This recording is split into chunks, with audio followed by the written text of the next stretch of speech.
Existem no mundo aproximadamente 250 mil espécies de vegetais. O Brasil abriga cerca de 22% da biodiversidade vegetal do planeta e possui uma das mais ricas floras medicinais do mundo. Possui também uma rica medicina popular proveniente da miscigenação de diferentes culturas.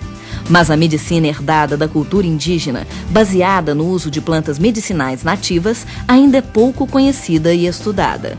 Apesar do uso tradicional por séculos, raros são os medicamentos registrados no Brasil com plantas medicinais nativas. Mas existem patentes registradas no exterior com patrimônio genético brasileiro. A utilização de plantas medicinais e fitoterapia está em expansão em todo o mundo.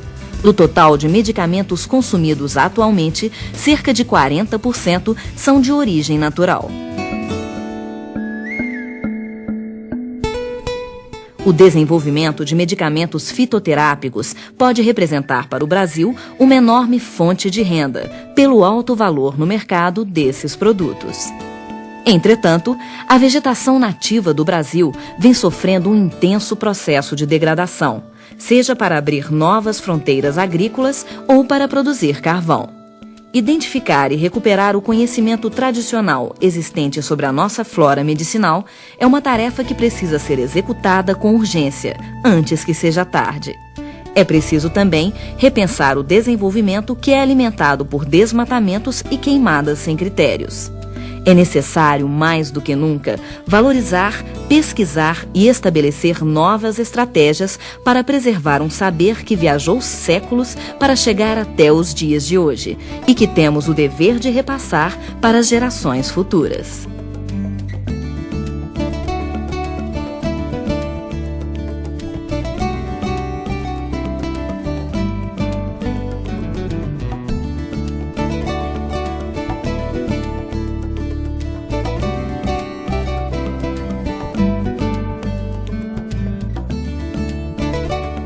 Antes mesmo do descobrimento, os habitantes das terras além-mar já conheciam e utilizavam várias espécies de plantas medicinais. Diversas substâncias medicamentosas foram identificadas pelos colonizadores a partir da observação do uso que delas faziam os índios nos rituais de cura. Uma das primeiras descrições que se tem registro foi a Imbaíba, feita pelo português Gabriel Soares de Souza, no livro Tratado Descritivo do Brasil, em 1587.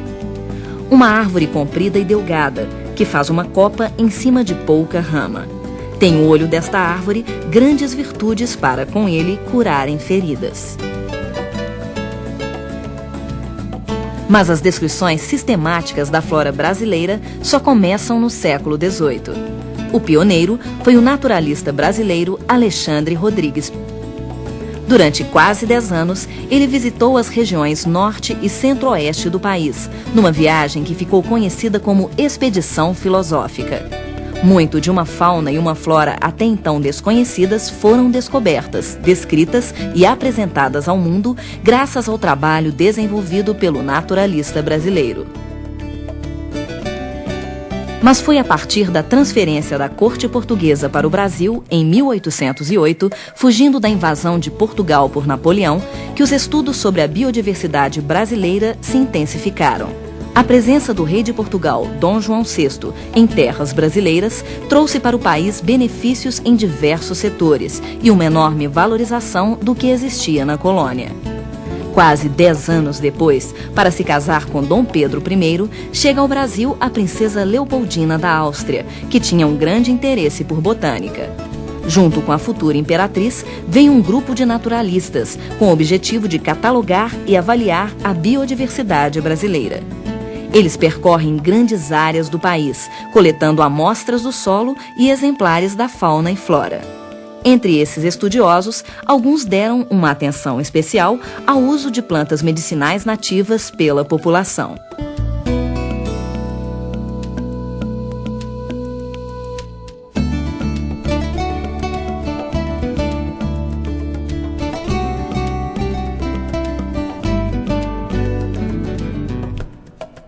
O caminho, conhecido como Estrada Real, começou a ser aberto pelos bandeirantes em busca de ouro e pedras preciosas, no início da colonização.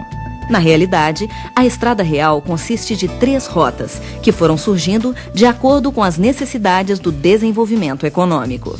Com a descoberta de ouro nas Minas Gerais, no final do século XVII, a coroa portuguesa precisava escoar, de forma rápida e controlada, a riqueza extraída do solo mineiro.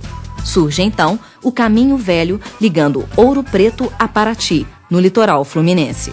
Depois, para encurtar trajeto, aparece o Caminho Novo, ligando Ouro Preto ao Rio de Janeiro. Posteriormente, com a descoberta de diamantes na região do Cerro Frio, é feita a ligação entre Ouro Preto e Diamantina, o Caminho dos Diamantes. Com o avanço da atividade mineradora no século XVIII, cresce a população da província de Minas, que se concentra especialmente no entorno da Estrada Real. No século XIX, naturalistas europeus visitam a região, coletando informações sobre a flora e a fauna e registrando manifestações culturais. Nessa época, o uso de plantas medicinais nativas pela população já era grande em função da falta de médicos e pelo contato que tinham com os índios. Atualmente, a Estrada Real é muito diferente da que foi descrita pelos naturalistas. O progresso desordenado, a rápida urbanização, a exploração mineral, a agricultura, a formação de pastagens e a industrialização acabaram provocando um brutal desmatamento da vegetação nativa, com graves consequências para a flora medicinal da região. Saint-Hilaire, quando por aqui passou há quase 200 anos, já previa esta situação. Diariamente, árvores preciosas caem sem utilidade sob o machado do lavrador imprevidente. É possível que, no meio de tantos e repetidos incêndios, não tenha desaparecido muitas espécies úteis às artes e à medicina.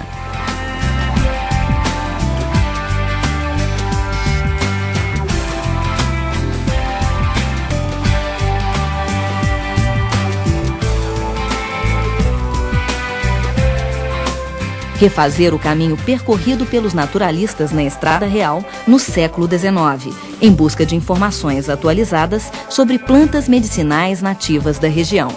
Este foi o objetivo de um trabalho de pesquisa realizado durante meses por uma equipe coordenada pela Universidade Federal de Minas Gerais, em 148 municípios no entorno da estrada. A viagem mostrou um quadro preocupante. Muitas plantas continuam sendo usadas como medicamentos, mas o repasse desse secular conhecimento, que sempre ocorreu dentro do núcleo familiar, está ameaçado. A maioria dos conhecedores dessas plantas, que representam verdadeiros arquivos vivos da flora medicinal nativa de Minas Gerais, está numa faixa etária elevada. E o interesse das novas gerações por este rico conhecimento popular é baixo. Sou pai de 7 filhos. São 6 casados, 3 homens e 4 mulheres. Tem um solteiro, mas infelizmente nenhum deles não quis aprender. Daqui a uns anos não vai encontrar raizeiro, não. Quer só estudar, né? A profissão de raizeiro, a tendência é acabar. Igual tem neto lá, está estudando, vai formar, ele não vai querer ser raizeiro, né? Raizeiro... A tendência é acabar, eu penso. A hora que vocês e eu velho morrer, eu acho que isso vai acabar. Isso vai acabar. Os meus meninos, ó, não sabem de nada, coitados. Não sabem de nada e não procura aprender também, não. Não procura, não. Não procura, não. Eles para beber um chá aí, o doutor é eu. Eu sou o médico deles. Além do desinteresse dos jovens, a vegetação nativa continua sofrendo um intenso processo de destruição para ampliar a área agrícola ou para produzir carvão. É a única coisa que teria proibir aqui no Brasil era a queimação nos campos. Acaba com o remédio. A região foi muito degradada, tem muita, principalmente foi muito atacada essa área da seiva medicinal que a gente precisa muito aqui. Ela está quase em extinção. Eles vêm aqui na nossa região, leva a folha, leva o pau, leva a raiz também. Acaba. Não, eu acho que agora vai ter salvação, porque muitos lugares já está reservando, né? Porque não pode cortar assim as árvores, assim, aí viria mais, não pode? Mais, né? Então, não, eu acho que ainda pode ainda, às vezes, recuperar muitas árvores. É. Dezenas de espécies de plantas medicinais foram descritas pelos naturalistas quando percorreram as rotas da Estrada Real, há quase 200 anos. A equipe do projeto selecionou 20 delas para avaliar seus usos atuais na região. Dados sobre 5 delas são aqui apresentados: a salsa-parrilha, o pau-d'óleo, ou copaíba, o barbatimão, a caínca e a poaia. Por salsa-parrilha, são conhecidas diferentes espécies de plantas, mas a genuinamente brasileira é a Herreria salsa-parrilha. As raízes são muito usadas na medicina tradicional como depurativas do sangue. Devido a isto, a salsa-parrilha já teve alto valor comercial no Brasil e foi muito explorada até o início do século XX. A pesquisa na Estrada Real demonstrou que muitos conhecedores das raízes cultivam a salsa-parrilha nos quintais das casas. As raízes contêm um elevado teor de saponinas, substância que apresenta importantes propriedades terapêuticas. Ainda são necessários estudos para verificar o potencial da salsa-parrilha, visando um melhor aproveitamento da espécie. Ela é depurativa do sangue. Isso mesmo. Depurativo. Esses povo que tem a pele grossa, machucado.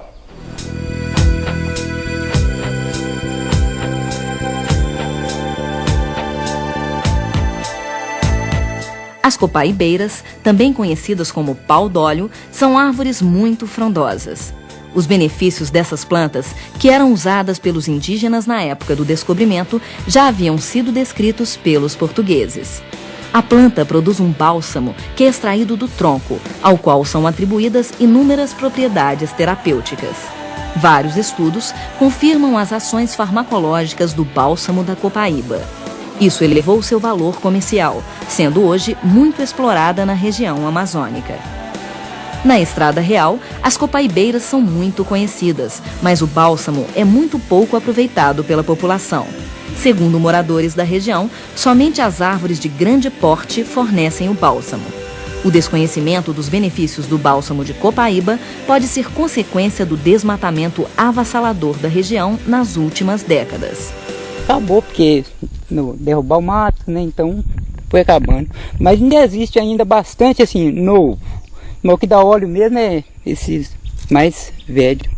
Ou isso desde do tempo do meu pai. Então ele falava com a gente que isso era bom para essas coisas, né? Para machucadura, vamos supor assim, para tomar para uma gripe, para esse negócio de estômago.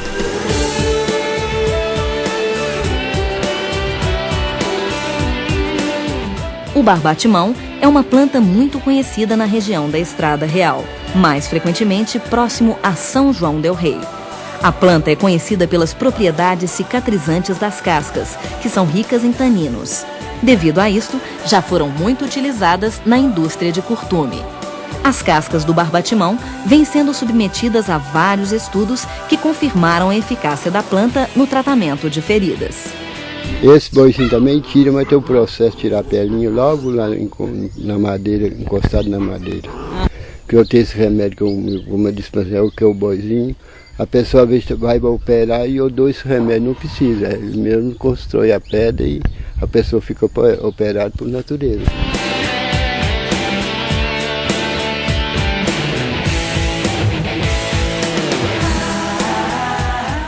A caínca é pouco conhecida e usada hoje na região da Estrada Real.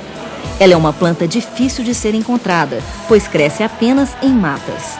Provavelmente, esta seja a razão de ser pouco usada na região. Na medicina tradicional, a caínca é usada contra tosse e rouquidão. Ainda não existem estudos conclusivos sobre a eficácia medicinal da caínca. Pesquisas revelam a presença de saponinas em suas raízes, o que pode explicar os efeitos expectorantes atribuídos à planta. Mas isso aqui é para... Essa raiz aqui é para picar bem miudinha mesmo. Fazer um punhado dela picadinha assim e pôr num litro de pinga e deixar 3 dias. Aí não tem reumatismo, problema de coluna, entendeu? O cara Com poucos dias está bem. Entendeu? Essa cainha. Para mim a raiz mais milagrosa que existe no mato é essa aqui. Eu não tem lugar no Brasil que tem ela não. Que eu fui achar ela aqui, Caeté tem também. Aqui na Serra da Caraça, lá a gente não pode entrar não.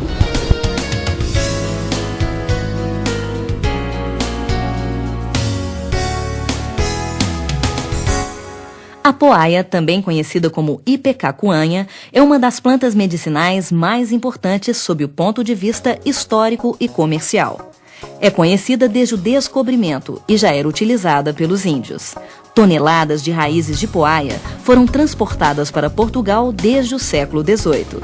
A extensa exploração da planta quase a levou à extinção e é atualmente considerada em perigo pelo IBAMA. Meu marido mesmo arrancou para vender muitas vezes. Vendendo de primeira não era 2 mil, era 2 mil réis, 3 mil réis. E apesar da sua importância histórica tão grande, é uma planta praticamente desconhecida da sociedade hoje e também desconhecida do meio acadêmico. A poaia é usada na medicina tradicional como expectorante, em gripes e envenenamentos. É muito conhecida em toda a Estrada Real, especialmente na zona da mata. A pesquisa demonstrou, no entanto, que a planta usada hoje não é a poaia verdadeira, mas outra espécie parecida com a original, a poaia branca. A substituição da poaia verdadeira por outra espécie é uma consequência do intenso processo de erosão genética e cultural sofrido pela região ao longo das últimas décadas. Tem planta parecendo com a poaia, mas não é a poaia. A poaia verdadeira é a mesma cor do rosário, cheio de nolinho. Tem a poaia na seção de dente de criança, tem a poaia para arrancar o catarrão e outra que é para gomitar. E a gente faz o trabalho aqui de resgatar não só essa memória, mas também tentar entender da diversidade genética dessa planta, saber quais são as possibilidades de cultivo, possibilidade de reposição e também entender um pouco da história evolutiva da planta.